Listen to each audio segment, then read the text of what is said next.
cabin crew tells, "Black woman, you don't belong here." The CEO walks in, and it's her mum. Rosie clutched her boarding pass in trembling hands, heart pounding with both excitement and dread. She had no idea a single flight could shape the rest of her life. The day started with so much promise, finally jetting off on the advanced Boeing 787 Dreamliner. The destination, a long overdue vacation. But just as Rosie stepped onto the plane, reality struck hard. A certain stewardess, with sharp eyes and an even sharper tongue, told her she didn't belong in first class. Little did that stewardess know that Rosie's mother was none other than the airline CEO, and that Rosie herself owned the plane she was standing on. Rosie's alarm went off at 4:30 am sharp. She swung her legs over the side of her plush bed, feeling the lingering effects of her late-night phone call with her mother, Margaret Davenport, the powerful and impeccably polished CEO of Davenport Air. While the rest of the world knew Margaret as an industry titan, a pioneer who had risen through the ranks to own one of the fastest-growing regional airlines in America, Rosie knew her simply as Mum. Hartsfield-Jackson Atlanta International Airport was busy at any hour, but in the early morning it held a stillness that Rosie found strangely comforting. She arrived 3 hours before her flight, as instructed. Not because she was anxious, Rosie rarely felt that way, thanks to years of self-confidence training from her mother, but because she wanted to watch the hustle and bustle from a quiet vantage point. At 5:30 am, Rosie stepped through the large automatic doors of the terminal. The fluorescent lights glared on polished floors, reflecting the swirl of travelers who lugged suitcases, sipped coffee, or frantically checked their phones for gate changes. Rosie's flight to Los Angeles, a route Davenport Air had just inaugurated, was scheduled for 8:00 am. For most travelers, scanning the departure boards was a matter of necessity. But Rosie had an extra reason to glance at those boards with pride. The small Davenport Air logos among the flight listings always lifted her spirits. For all her life, Rosie had watched her mother build the airline from a modest regional carrier into a formidable competitor that even giants like Delta and American Airlines had to watch out for. However, Rosie had never been one to brag. She liked traveling incognito, wearing simple clothes, a baseball cap, and minimal jewelry. She had no intention of attracting attention to herself. She never told the staff who she was unless absolutely necessary. She believed strongly that humility was the greatest virtue. And Rosie, for all her privileges, never forgot the struggles her grandparents had endured to give her mother a better future. As she approached the check-in area, Rosie could see 2 lines. One was for economy passengers, the other for first class and priority boarding. She paused momentarily. Technically, she qualified for priority, but sometimes she liked standing in the regular line, letting the normalcy of it all remind her of her humble beginnings. It was quite a paradox for a woman whose mother owned the airline, and Rosie herself had a stake in it. She took a deep breath, pushed her rolling suitcase forward, and got into the priority line. A bright-eyed attendant wearing the Davenport Air uniform immediately greeted her. "Good morning. May I see your boarding pass, please?" Rosie handed over her phone with a warm smile. The attendant scanned it, frowned slightly, then typed something on her keyboard. "You're booked in first class, Miss Davenport." She paused, noting Rosie's last name. She probably recognized it from the daily rosters or from official memos, but Rosie, out of habit, played it casual. "Everything okay?" Rosie asked. "Yes, it's fine," the attendant said with a polite smile, handing Rosie's phone back. "Here's your gate to 36. You'll be boarding around 7:30. Enjoy your flight, Miss Davenport." "Thank you," Rosie replied, returning the smile. Even that minor exchange was enough to warm Rosie's heart. She felt the spirit of the airline in the attendant's sincere courtesy. In the back of her mind, Rosie wondered if her mother, Margaret, was already awake, reading the latest Davenport Air progress reports or fine-tuning marketing strategies. Margaret's drive was legendary, and Rosie tried her best to match it, but today was about enjoying a flight from the perspective of a regular passenger. She had no clue the next few hours would transform into a twisting saga of prejudice, confrontation, heartbreak, and, ultimately, vindication. Rosie proceeded to gate the 36 around 6:45 am. She tried to find a seat in the waiting area, but it was packed with other early morning travelers. Some were going on business trips, others on family vacations, and Rosie enjoyed people watching. She listened to a couple behind her discussing travel spots in California, and a small child telling his dad he wanted a big airplane toy. Then Rosie's focus shifted to the gate agent, a tall woman in her mid-30s, with her hair slicked back into a tight bun. The agent wore the classic Davenport air scarf around her neck and pinned the airline's wings on her blazer. Rosie glimpsed at the woman's nameplate, J. Kingston. Miss Kingston's movements were sharp and pointed, her voice carrying over the crowd as she announced boarding procedures for another flight heading out before Rosie's. She spoke in that clipped, no-nonsense tone that Rosie had encountered many times. At first, Rosie just shrugged. Every airport had gate agents who were a bit on edge. After all, dealing with large groups of passengers can be stressful. A few minutes later, Rosie saw Miss Kingston approach a mother traveling with two small children. The mother seemed confused about seat assignments. Rosie couldn't hear the details, but she watched Miss Kingston's face tighten. A flicker of annoyance passed over her expression. Rosie caught stray words like should have, and didn't you read, drifting on the air, and the mother's cheeks flushing red. It gave Rosie pause. Was Miss Kingston simply having a rough morning, or was she outwardly rude to certain kinds of travelers? Rosie hoped it was the former. When the other flight closed its boarding, Rosie prepared for her own. She double-checked her phone for the boarding pass. Then she heard Miss Kingston's voice over the speakers. "Attention, passengers on Davenport Air Flight 309 to Los Angeles. We will begin our first-class boarding in about 5 minutes. Please have your boarding passes and identification ready." Rosie stood, stretched, and lined up behind a handful of first-class travelers. She was right behind a tall man in a sleek suit. As they shuffled forward, Rosie noticed Miss Kingston scrutinizing the man's boarding pass before nodding him through. Then Rosie stepped up. "Good morning," Rosie said, smiling.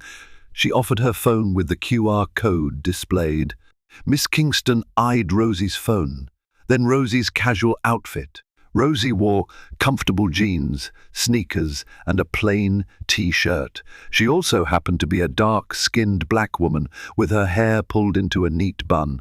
Rosie tried not to make assumptions, but the way Miss Kingston's lips pursed and lingered over Rosie's name indicated something was amiss. "Ma'am," Miss Kingston said, "this is a first-class line." Rosie blinked. "Yes, I know," Miss Kingston frowned. "I just want to make sure you're in the right place. Can I see your ID as well?" Rosie handed over her driver's license, unwavering in her calmness. She was used to an extra glance or two, especially when wearing casual clothes in a first-class cabin, but it never ceased to sting a bit. The agent scanned Rosie's pass again and typed on her computer. Her expression tightened. "You're Rosie Davenport?" Rosie nodded. "That's right." A flicker of recognition flashed in Miss Kingston's eyes, but it was immediately replaced by a cold veneer. "There seems to be an issue with your booking." Rosie raised an eyebrow. "What issue?" Miss Kingston typed something else. A beep from the computer indicated the reservation was valid.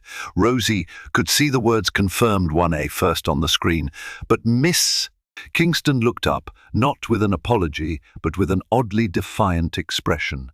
"I'm going to need you to wait over there," Miss Kingston said, gesturing to the side.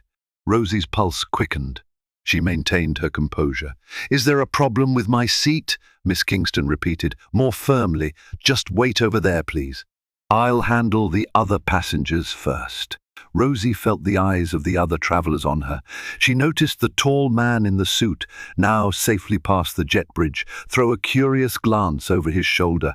Rosie exhaled, her mind racing. She didn't want to cause a scene. Stepping aside, Rosie watched as the other first-class passengers, some dressed no more formally than she, scanned their passes and walked onto the plane without hesitation. Minutes later, Miss Kingston finished boarding the entire first-class group. She addressed Rosie without meeting her gaze. "We don't have you on the official manifest for first class." Rosie's eyes flicked to the computer screen, certain she'd seen her name. "But that was my seat, 1A, Miss Kingston shrugged. "We gave it away to a standby passenger since your seat didn't appear in our updated system." The explanation made little sense. Rosie was sure she'd heard the confirmation beep. She carefully modulated her voice. "I see. I booked this flight a week ago. My ticket is fully valid." Miss Kingston's stare was ice cold. "You'll have to wait until the rest of the passengers board. If there's room in economy, we'll see what we can do. But first class is full." Rosie's cheeks grew hot. She'd rarely faced such overt dismissal, at least not so blatantly in public. She took a calming breath and asked, "Could you please call a supervisor? There must be a misunderstanding." "That won't be necessary," Miss Kingston replied. "I'm in charge of this gate right now. Either you wait or you rebook another flight. Next time, if you want to fly first class, make sure your ticket is in order." The words cut deeper than Rosie expected. She'd traveled on Davenport Air more times than she could count, rarely experiencing direct hostility from employees. And while Rosie prided herself on not playing the "I'm the boss's daughter" card, this felt like a moment where she had no choice. Before she could speak again, Miss Kingston turned to the passengers waiting for economy boarding, ignoring Rosie completely. Rosie glanced at the time. Her flight was scheduled for takeoff in 25 minutes. She needed to board. Reluctantly, Rosie dug out her phone and tried to call the airline's corporate line, hoping to find the day manager. But as the phone rang, she heard the overhead speaker, "Final boarding call for Davenport Air Flight 309 to Los Angeles." Her stomach sank. She needed to do something fast. Just then, a new face arrived at the gate, a younger gate agent with curly dark hair. He hurried over to Miss Kingston, whispering in her ear. Rosie couldn't hear everything, but caught fragments. "She's on the manifest, and CEO's daughter." Immediately, Miss Kingston's face flushed. Her eyes widened in annoyance mixed with panic. The younger agent's name tag read Carlos W. Rosie, sensed that he recognized her name. Carlos turned to Rosie, a concerned expression on his face. "Miss Davenport, I'm so sorry for the confusion. We've just received confirmation that your seat is indeed 1A. Please let me escort you on board." A wave of relief washed over Rosie, but it was tinged with resentment at the way Miss Kingston's attitude had nearly caused her to miss the flight. Rosie didn't want to escalate further, but she couldn't let this slide entirely. She turned to Miss Kingston. "I hope, in the future, you'll verify the information thoroughly before denying a passenger their seat." Rosie's tone was measured, but there was a firmness underneath that signaled she was deeply displeased. Miss Kingston didn't respond. She only turned away, busying herself with her computer. Meanwhile, Carlos gestured for Rosie to follow him down the jet bridge. Rosie paused before leaving the gate area. She felt everyone's eyes on her, a mixture of curious stares and sympathetic glances from bystanders who had overheard. Taking a breath, Rosie straightened her shoulders and followed Carlos. As they walked, Carlos whispered an apology. "Miss Davenport, we really appreciate your understanding. It's been a hectic morning." Rosie managed a small, tight smile. "I understand hectic, but this situation was unnecessary. Carlos nodded earnestly. I completely agree. I'll report this to my supervisor. We pride ourselves on excellent customer service at Davenport Air, so please accept my apologies. Rosie gave a short nod. Thank you for stepping in. It's not how I wanted to start the day, but hopefully the flight will be smoother. Little did Rosie know that what happened at the gate was only the first hint of the storm that was about to unfold. When Rosie entered the aircraft, the Boeing 787 Dreamliner's interior lights glowed softly, casting a serene ambience. She inhaled the familiar new plane, smell a mix of leather seats, faint cleaning solutions, and climate-controlled air. Turning right, she passed rows of plush first-class seats, arranged in a 1-2-1 configuration. She found seat 1A, a spacious seat near the window with ample legroom. The tall man from earlier was seated in 1C, leaning back, already flipping through the in-flight magazine. Rosie offered him a polite smile and stowed her carry-on. Sliding into her seat, she allowed a moment of relief. Perhaps the drama was over. She put her phone on airplane mode, content that once they were airborne, she could forget Miss Kingston's hostility. Within moments, a flight attendant approached. Her name tag read Angela. Rosie noticed her carefully styled chignon and the crisp uniform that fit her like a glove. Angela's smile was professional, but there was something guarded in her eyes. Rosie guessed the gate agent might have radioed ahead about an issue with a particular passenger. "Good morning," Angela said, her voice sweet but oddly stiff. "Would you like a pre-departure beverage, Miss Davenport?" Rosie supplied quietly. "Yes. A glass of orange juice would be lovely, thank you." Angela nodded, eyes flicking to Rosie's seat number, then turning away. A few minutes later, she returned with the orange juice, placed it on Rosie's tray table, and smiled that same tight-lipped smile. "Is there anything else you need?" Angela asked. Rosie caught a subtle edge in the attendant's tone, as if she were daring Rosie to request something complicated. "No, I'm fine. Thank you," Rosie replied. Angela nodded curtly and moved on to the next passenger. Rosie tried to shake off the tension, chalking it up to a typical overworked flight attendant on an early flight. But deep down, Rosie felt a gnawing sense of unease. The plane's door was shut. Safety announcements began. Rosie fastened her seatbelt, letting the flight's routine lull her. The last thing she expected was for anything else dramatic to happen, but life had other plans. As they taxied onto the runway, Rosie leaned back, sipping her juice. She closed her eyes, envisioning how she'd spend her time in Los Angeles catching up with friends, maybe visiting the Getty Museum, trying new restaurants. She wondered if her mother would join her for a day, though Margaret's schedule was typically jam-packed. Before Rosie could drift into daydreams, the flight attendant's voice crackled over the intercom with standard announcements about seatbelts, electronic devices, and the flight duration. Then came the gentle push of acceleration. The engines roared, and they lifted into the sky. Throughout takeoff, Rosie stared out the window, watching the ground shrink away. The city skyline of Atlanta faded below the clouds. Once the seatbelt sign turned off, Angela came around again to hand out warm towels. She offered Rosie one without comment, but Rosie was mindful of how Angela's gestures were stiff, mechanical. Rosie tried to give her a warm smile in return, yet Angela barely made eye contact. Soon after, the in-flight meal service began. Angela and another flight attendant rolled out the cart to serve first class. Rosie asked for the omelette with spinach and cheese.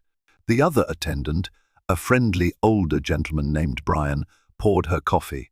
Rosie chatted briefly with him, relieved to find some normalcy. Brian recommended Rosie see the newly renovated LAX lounge, praising its modern design and fresh catering options. Angela appeared moments later, handing Rosie her omelette. Then she paused, scanning Rosie's table as if looking for something amiss. "Do you need anything else?" Angela asked. "No, thank you." Rosie said politely. Angela lingered. If you need anything, please ring the call button, and I'll see if we have time. We're expecting a busy flight. Rosie's eyebrows rose slightly at the tone patronizing, as though Rosie's requests might be a burden. Once Angela moved on, Rosie exchanged a puzzled glance with the tall man in 1C.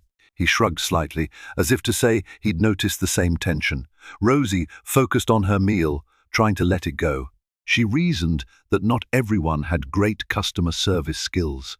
Or maybe Angela was stressed. Rosie was determined not to let anyone ruin her mood. But inside, a question gnawed. What if this is about more than just a busy morning? The flight leveled off at cruising altitude, and Rosie decided to browse the seatback entertainment system. She found a documentary on NASA's Artemis program. She'd always been fascinated by space exploration.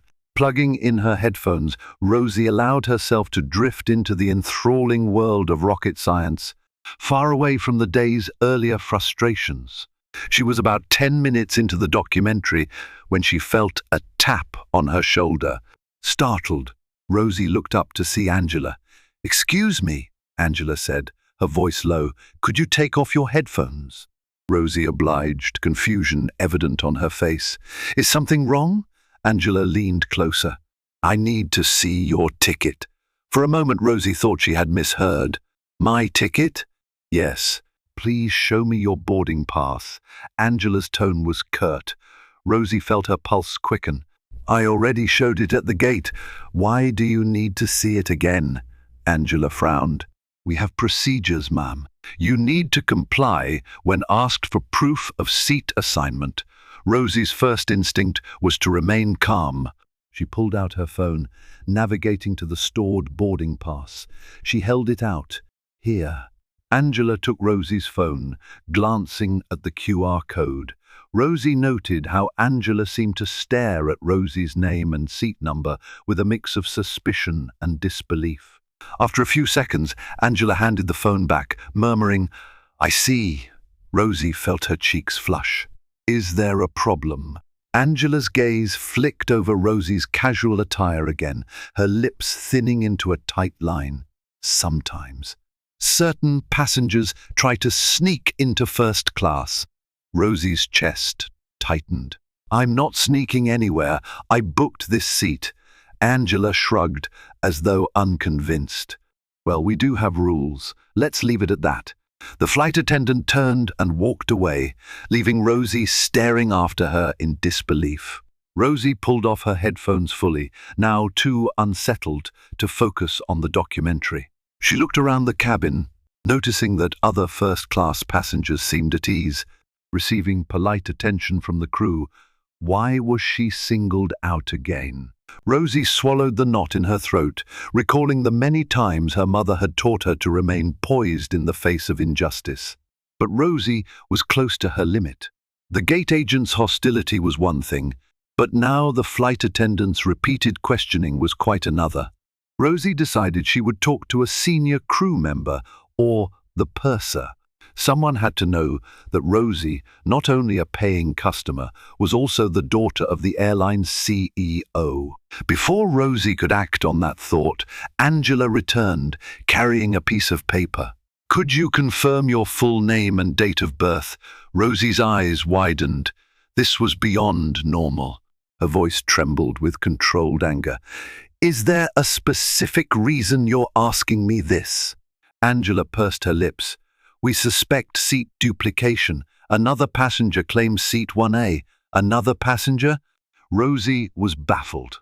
She glanced around the cabin. Every seat was taken, but no one else seemed to be disputing her seat. Angela gave a tight smile. "Yes, he claimed 1A at boarding. We're sorting it out." "In the meantime, stop," Rosie interjected, raising a hand. "I'm sorry, but I need to speak to your purser." Angela drew back, as if offended. "I can assist you just fine." Rosie stared into Angela's eyes. "I want the purser, please." Visibly bristling, Angela turned on her heel, heading toward the galley at the front of the plane. Rosie's heart thumped. She felt the stares of other passengers, some curious, others sympathetic. Moments later, a gentleman in a purser's uniform approached, Reggie, according to his name tag. He gave Rosie a concerned but professional look. "Good morning, Miss Davenport. I understand there's a concern about your seat." Rosie took a breath, trying to calm down. "Yes, there seems to be an endless verification issue. I showed my boarding pass at the gate, had a moment there, and now I'm being asked to repeatedly verify that this is my seat 1A. I'd like this resolved once and for all." Reggie nodded, apology evident in his posture. "Let me check our system real quick." He pulled out a tablet and typed on the screen. After a few seconds, he said, "Miss Rosie Davenport, seat 1A, confirmed. There's no duplication here." Rosie exhaled relief, but it was tinged with frustration. "Thank you for confirming. May I ask why the flight attendant claims there's another passenger for 1A? Reggie frowned. "No one else is assigned to this seat. I'll speak to Angela. We apologize for any inconvenience, Miss Davenport." His tone was sincere, and Rosie believed him. She nodded politely. "Thank you, Reggie. I appreciate it." Reggie left to consult Angela, who was standing near the galley with a stubborn expression. Rosie watched them speak in hushed tones. Angela gestured, arms folded across her chest, while Reggie occasionally shook his head, as if trying to correct her. Finally, Reggie returned, his expression taut. "I apologize again. There appears to be a misunderstanding.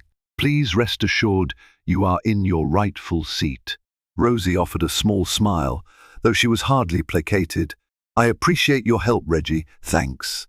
As Reggie walked away, Rosie felt a swirl of emotions: anger, embarrassment, disbelief. She wondered if she should call her mother. Margaret Davenport was only a phone call away after all. But Rosie had always fought her own battles, not wanting to hide behind her mother's title. Still, Rosie sensed this might be a time to draw on her mother's authority, if only for the principle of the matter. The prejudice was glaring, and Rosie knew the airline's policy was zero tolerance for discrimination. However, Rosie decided to wait and see if the situation escalated any further. Little did she know that escalation was precisely what was coming next. An hour into the flight, Rosie tried to distract herself by scrolling through new movie releases. Reggie had come by to top off her coffee and check if she was comfortable. Brian, the older flight attendant, also offered a friendly nod. But Angela was conspicuously absent from Rosie's row, only appearing to help other passengers. Rosie overheard Angela being exceedingly friendly to a couple in 2A and 2B. She cooed over their baby, offering extra blankets and a special seat belt extension. The contrast in attitude was jarring. Suddenly, Rosie felt a presence beside her seat. Angela stood there, arms crossed, eyes narrowed. Rosie muted her in-flight system, a creeping sense of dread settling in. "I just spoke with Miss Kingston on the ground," Angela said, her voice pitched so only Rosie could hear, but the hostility was palpable. Rosie pressed her lips together, bracing for whatever came next. "She told me about the incident at the gate," Angela continued. "You were creating quite a scene, apparently." Rosie's eyebrows shot up. "That's not what happened. Miss Kingston refused to let me board and claimed my seat was invalid until someone else corrected her." Angela's tone was dry, unapologetic. "Well, Miss Kingston mentioned that you insisted on a first-class seat you hadn't rightfully booked." Rosie's heart pounded. This was slanderous. "I insisted because it was my ticket, and I have proof. Your purser verified it as well." Angela shrugged, glancing around to ensure no other passengers were listening too closely. "I don't know what kind of arrangement you have with the airline, but that seat was apparently in dispute. If you have some special connection that got you in here, that's your business. Just don't assume you can waltz in and do whatever you please." Rosie's breath caught in her throat. Her thoughts flashed to the discrimination she'd faced in other parts of her life, being asked if she was in the right dorm in college, or if she could afford certain items in a luxury boutique. Those memories fueled her resolve. "Angela," Rosie said, voice calm but quivering with suppressed anger, "I'm not sure why you feel the need to disrespect me, but let me make one thing clear. I paid for this ticket. I don't owe you any further explanation." Angela's gaze flicked to Rosie's hair, Rosie's face, Rosie's jacket. Then she took a single step forward, leaning down. "I've seen it before, people thinking they can jump into first class because they know someone. I don't care who you know. If you cause trouble on my flight, I'll have you removed. Do you understand?" Rosie's hand trembled on the armrest. The brazen hostility was shocking. She opened her mouth, but words stuck in her throat. For a moment, Rosie hesitated. Should she reveal who her mother was? But Rosie wanted Angela to recognize her wrongdoing on principle, not out of fear of punishment from the CEO. Finally, Rosie forced herself to speak, her voice low. "If I'm causing trouble, please point it out.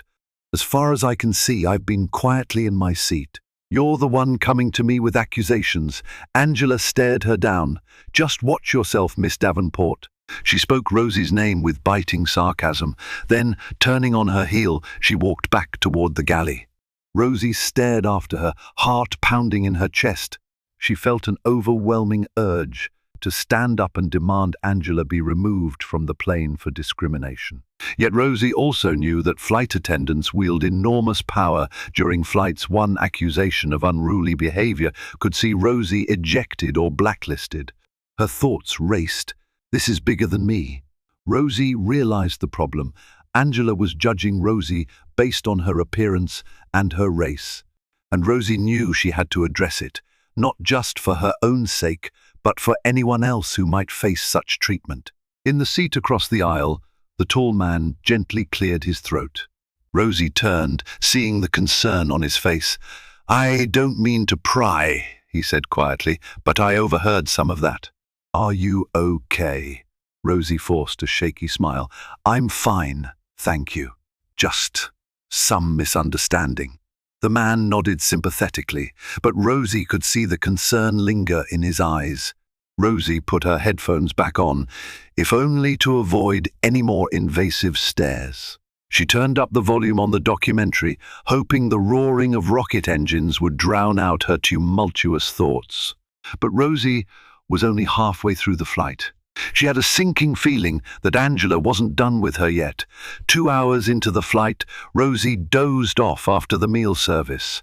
She dreamed of being a child again, swirling around in her mother's office chair at Davenport Air headquarters, giggling as Margaret tried to coax her to hold still for a family photo.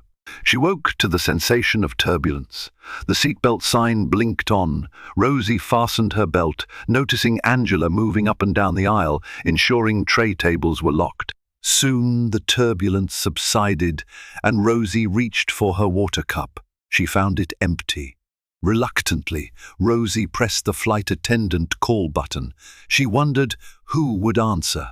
If it was Angela, Rosie braced for hostility. If it was Brian, Rosie expected kindness. Thankfully, Brian arrived with a kind smile. "Hi there, Miss Davenport. What can I do for you?" "Just some water, please," Rosie said with relief. "Absolutely." He returned shortly with a glass of water and a small bottle for later. Rosie thanked him sincerely. Just as Rosie took a sip, Angela appeared behind Brian, scanning the row. She frowned at the bottle of water, then shot Rosie a disapproving glare before stepping into the galley. Moments later, Rosie heard raised voices drifting from the galley. Angela's was unmistakable. "Why are you giving her special treatment?" Brian's voice was calmer, but laced with exasperation. "She just asked for water." Angela hissed. "We have limited supplies. She's not the only passenger." Brian said something else Rosie couldn't catch, but Rosie felt the energy shift. Passengers in the first few rows were glancing at each other nervously, noticing the tension. Suddenly, Angela emerged, marched straight to Rosie's seat, and said in a voice that carried across first-class MAAM, "I'm going to ask you to refrain from pressing the call button unless it's an actual emergency." Rosie's jaw dropped. She could feel the eyes of other passengers boring into her. She spoke carefully, her voice trembling with incredulity. "I just requested water." Angela crossed her arms. "And you received it. But we have multiple passengers and limited resources. In the future, please wait for our routine service if all you want is water." The tall man in 1C, overhearing, intervened. "Excuse me, flight attendant. She just asked for water, which is a standard request in first class." Angela turned on him, lips pressed tight. "Sir, if you have a concern, I'll address it after I finish speaking with this passenger." He raised his hands, disgusted by her attitude. Rosie's face burned. She felt singled out, humiliated. Angela shook her head at Rosie, then spat out the words, "You don't belong here, and you know it. You've been a nuisance since you boarded." Rosie froze. A hush spread around the cabin. Someone in row 2 gasped. Rosie's mind whirled. Did she just say that? Clenching her fists, Rosie fought to remain composed. She struggled to speak, her voice shaking. "I've done nothing but sit in my assigned seat quietly. If there's a problem, it's not from me." Angela snorted, the condescension dripping from her voice. "You've been causing problems for the gate agent, for me, for the entire crew. You're in a seat you shouldn't be in, making demands. You think just because you're in first class, you can disrupt how we do things. But you do not belong here." Tears stung Rosie's eyes. She thought of all the time she'd faced these coded words. How "you don't belong here" never simply referred to the seat or the cabin, it was always more insidious. The tall man in 1C stood up. "That's enough," he shouted, voice echoing. "I've seen how you've treated this passenger. She's done nothing but mind her own business." Angela whipped around, glaring. "Sit down and fasten your seatbelt, sir, before I report you as disruptive." Sensing a crisis, Reggie the purser rushed up the aisle. "What's going on here?" he asked, eyes wide. Angela rounded on him. "This passenger is out of line, pressing call buttons for every little thing, claiming seats that aren't hers." Reggie held up a hand. "Angela, calm down. We verified her seat. The passenger is not out of line." Angela's voice rose an octave. "You're taking her side just because she didn't finish the sentence, but Rosie and everyone else heard the unspoken word because she's black." Reggie stepped between Rosie and Angela. "Let's talk in the galley, Angela." But Angela, caught in her own momentum, pushed forward. "I want her off this plane," she spat. "She's disrespectful. She's—" Rosie stood, trembling. "Please, don't come any closer," Rosie said, her voice shaking with fear and indignation. Reggie grabbed Angela's arm gently. "Angela, enough. We're not removing a passenger for sitting quietly in her assigned seat. That's final." Angela jerked her arm free. "Fine. Then I'll file a complaint myself." She stormed down the aisle toward the rear galley. A stunned silence gripped the cabin. Reggie turned to Rosie, his face filled with shame. "Miss Davenport, I'm so sorry you had to endure that. I'll speak with the captain immediately. This behavior is unacceptable." Rosie's chest heaved.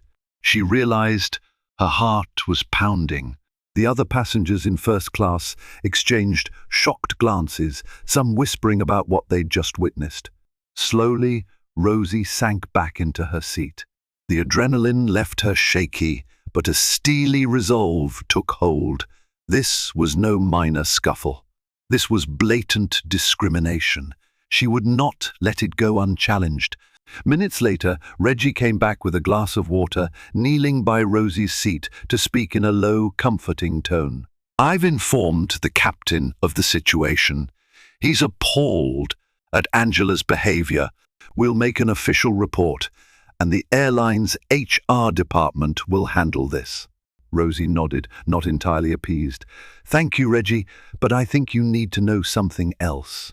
She took a shaky breath, her voice lowering. "My mother is Margaret Davenport." Reggie's face went pale. "Margaret Davenport."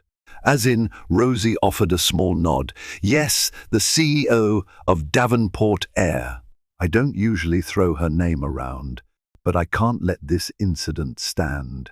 Angela singled me out and humiliated me for no valid reason other than her own prejudice.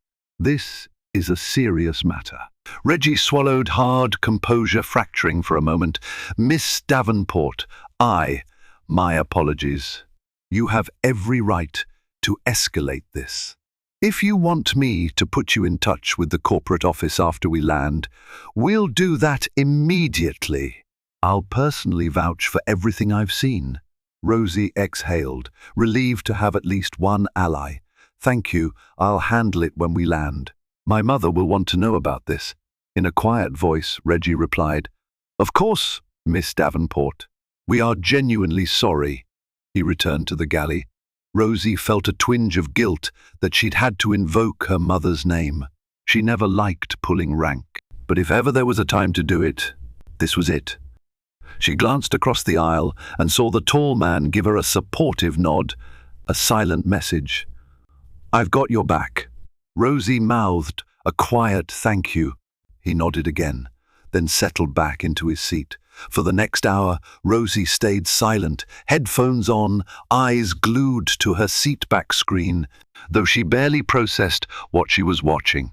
Her mind reeled with the potential fallout of Angela's words. You don't belong here. Rosie had faced that sentiment before, at exclusive parties, at country clubs, in board meetings, but never so openly in a place that her own mother's dedication had built. She resolved no one else would endure such humiliation if I can help it. As the flight neared Los Angeles, Rosie felt the plane begin its descent. The seatbelt sign turned on. Angela did not appear in the cabin again. Brian and Reggie managed the final service and preparations for landing. Rosie took small comfort in not having to face Angela again. Finally, the plane touched down on the runway at LAX, the engines roaring as they decelerated. When the seatbelt sign dinged off, Rosie released a breath she hadn't realized she'd been holding. Passengers stood, gathering their belongings. Some cast sidelong glances at Rosie, but she lifted her chin, reminding herself that she did belong here, in more ways than one. Reggie paused by her seat, offering a subdued smile. We'll have you out first, Miss Davenport. Rosie nodded. She grabbed her carry-on, standing in the aisle. The door opened, and Rosie stepped into the jet bridge. The tall man in 1C patted her on the shoulder gently. Take care, he said. Don't let them get away with this. I won't, Rosie replied, her voice firm. Stepping into the terminal, Rosie inhaled the aroma of overpriced airport coffee and disinfectant, letting it ground her in the moment. She pulled out her phone, switched off airplane mode, and saw text messages from her mother. Margaret Davenport, 7:45 MES. Morning, Rosie. Make sure you enjoy the new 787. I want your honest feedback. 8:30 MES. Call me when you land. I have some updates. 90 MEST. Everything okay? You haven't replied. Rosie felt a pang of guilt for worrying her mother. She typed a quick message. Just landed at LAX. Call you soon. There's a problem I need to discuss. Not a minute later, her phone buzzed. Rosie saw her mother's caller ID Mum with a heart emoji. She answered quietly, stepping aside so she wouldn't block the flow of passengers. Rosie, thank goodness. Are you okay? Margaret's voice was filled with concern. Rosie swallowed. I'm okay, Mom, but I had the worst flight experience ever. Actually, more than that, it was blatant discrimination. One of the flight attendants verbally abused me, tried to get me removed from the plane, said I didn't belong in first class. What? Margaret's tone shifted from concern to shock to anger. On our airline. My God, Rosie, tell me everything. Rosie, her voice breaking slightly, recounted the entire ordeal from the gate agent Miss Kingston to the flight attendant Angela and their repeated attempts to strip Rosie of her rightful seat. She detailed how Angela verbally harassed her mid-flight, culminating in a public confrontation. Margaret's silence was furious. Rosie knew that her mother was meticulously absorbing every detail. Finally, Margaret spoke, voice tightly controlled. "Rosie, meet me at the Davenport Air Lounge in Terminal 4. I'm here in LA for a meeting." "I'm walking to the lounge right now. You're at LAX?" Rosie asked, astounded. "I thought you were in Dallas for the new route launch. I was scheduled for a meeting in LA afterward," Margaret explained. "I flew in on a red eye. Honey, come to the lounge. I'll see you there." "All right, Mom," Rosie said, feeling relief wash over her. "I'm on my way." Rosie hung up, heart pounding with relief and residual anger. She navigated through the terminal, following signs for the Davenport Air Lounge in Terminal 4. She used her priority status, though, ironically, that had been no help earlier to bypass the usual lines, found the gleaming glass doors of the lounge, and stepped inside. The lounge was spacious, with large windows overlooking the runways. Plush seating, modern decor, a coffee bar, and a buffet spread gave it a luxurious atmosphere. A handful of travelers lounged, sipping drinks or typing on laptops. Near the far side of the lounge, Rosie saw her mother, Margaret Davenport, standing with impeccable posture. Even after a red-eye flight, Margaret was the picture of poise, a tailored navy suit, minimal but elegant jewelry, and her curly hair styled neatly. Her warm brown eyes lit up when she saw Rosie. Rosie hurried over, and Margaret pulled her into a tight hug. "My darling girl, I'm so sorry you went through that," she murmured. Rosie felt a lump in her throat.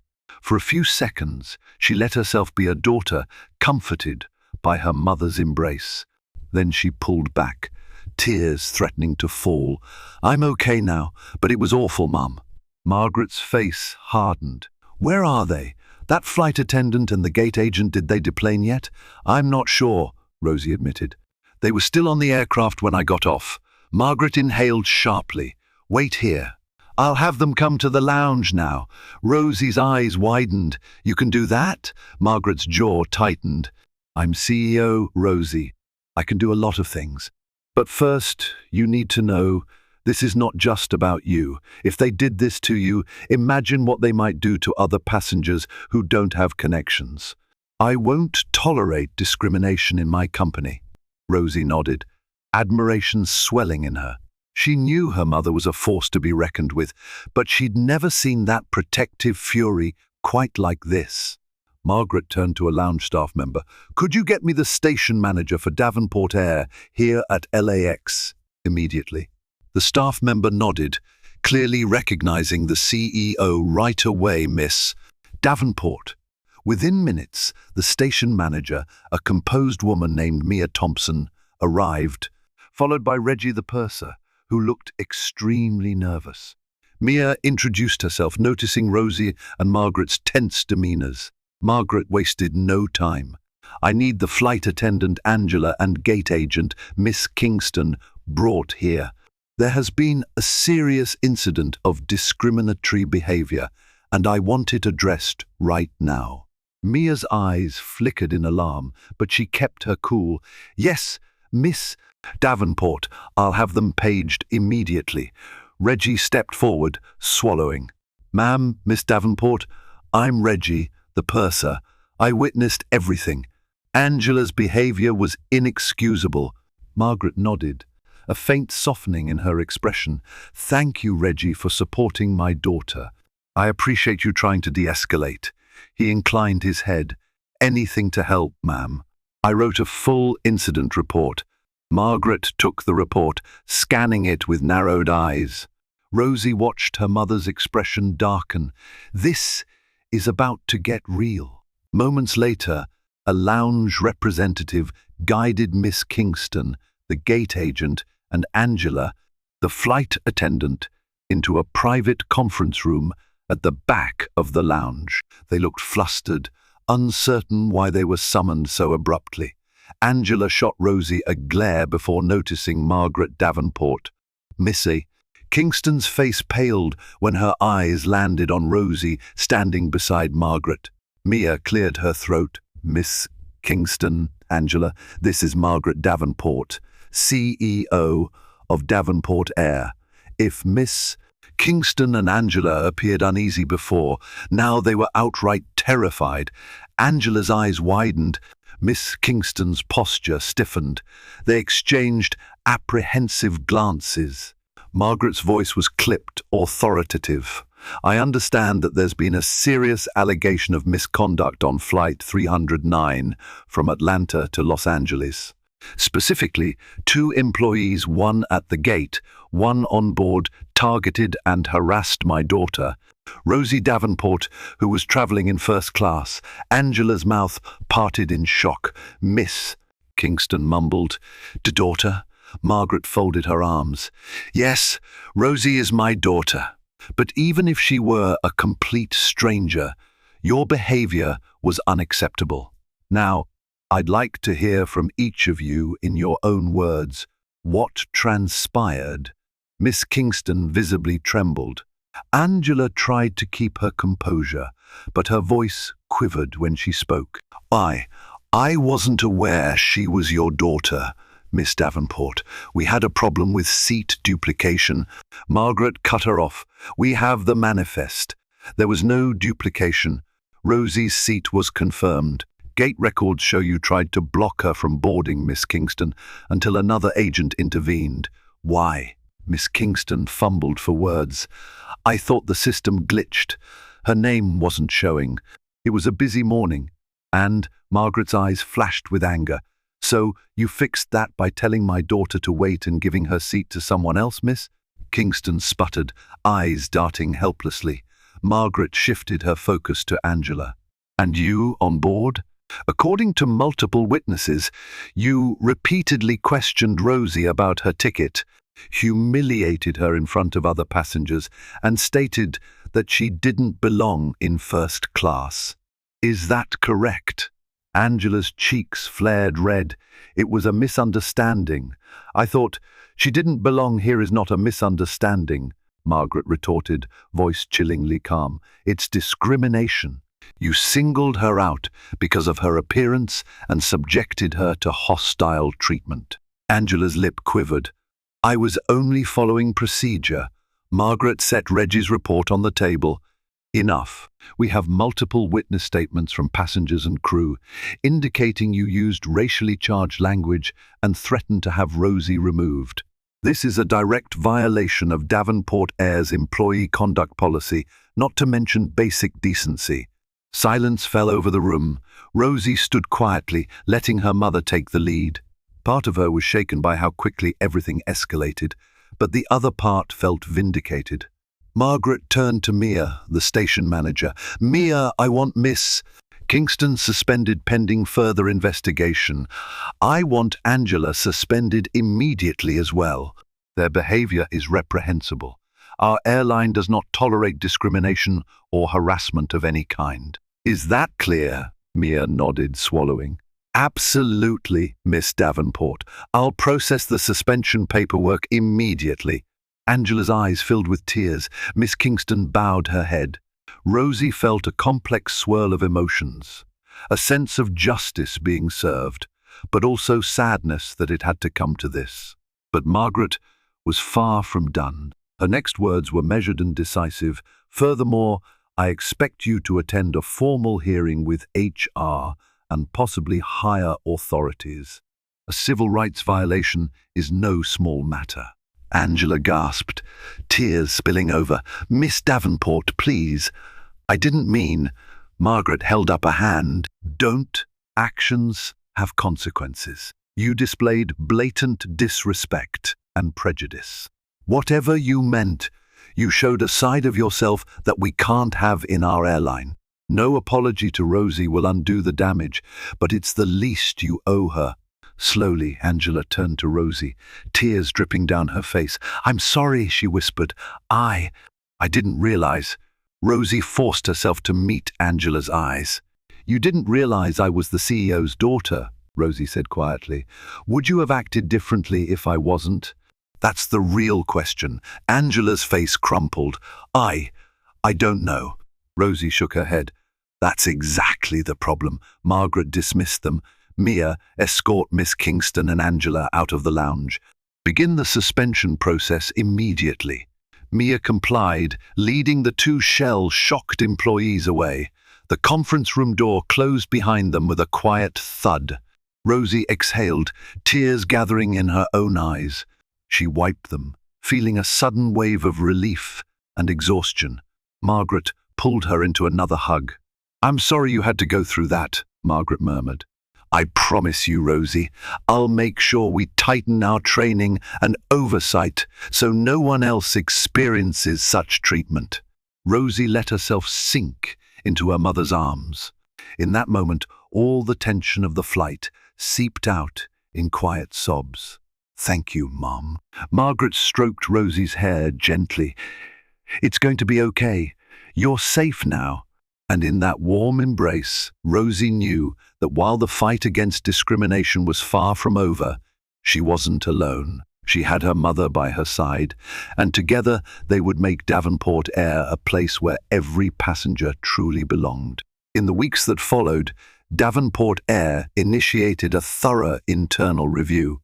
Angela and Miss Kingston faced disciplinary action. The airline introduced enhanced diversity and customer service training. Margaret Davenport stood by her daughter publicly, stating in a press release, "Every passenger deserves respect, regardless of race or appearance.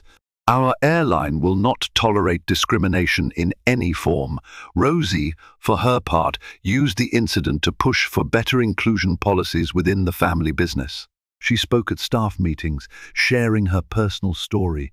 The knowledge that the CEO's daughter had faced discrimination within her own airline sent shockwaves through the company, leading many employees to re-examine their unconscious biases. Months later, Rosie boarded another Davenport Air flight, this time to Tokyo. She settled into first class without fuss, greeted warmly by a flight attendant who had no idea who she was, but treated her like a VIP anyway. And that was all Rosie had ever wanted, to be treated with the same courtesy and dignity as anyone else. Because everyone belongs in first class if they've rightfully booked a seat, no matter who they are, what they look like, or who their mother happens to be. If you found Rosie's journey inspiring or shocking, remember that her story mirrors what many people face daily in different forms. Prejudice can rear its ugly head anywhere, even where you least expect it. But as Rosie proved, you can stand up for yourself and stand your ground. The hard lessons faced by the flight staff serve as a reminder that our actions have consequences.